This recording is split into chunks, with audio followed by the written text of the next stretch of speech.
Hola, companys i companyes. Treballem al 200% i, malgrat això, el nostre dia a dia està ple de frustració. Som testimonis de tant patiment que no podem resoldre, vides que no salvem, pacients que sembla que sí, però no. Comandes de material que no arriben, trucades que es perden, abraçades a la família que no fem, o potser voldries treballar més del que pots. La pregunta és: com podem gestionar tota aquesta frustració?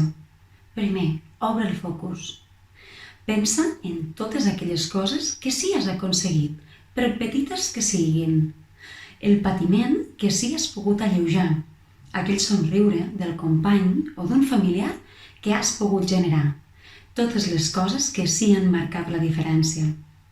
És a les teves mans fer tot el possible per ajudar les persones a millorar la seva salut, a contribuir a resoldre aquesta crisi tan excepcional, encara que cadascú des de la seva funció, i també salvar les màximes vides possibles. Però no oblidis que el resultat de les teves accions no sempre depenen de tu. Hi ha molts altres factors implicats. Fes petites transicions entre una tasca i una altra. Fes 10 respiracions profundes. Beu una mica d'aigua, estira el coll, estira l'esquena. Actua. Pregunta't, quines petites o grans accions pots fer per millorar aquesta situació concreta que et genera frustració? Què pots fer que sí depengui de tu? Accepta que les coses no sempre surten com voldries. Centra't en el que estàs fent tu, aquí i ara.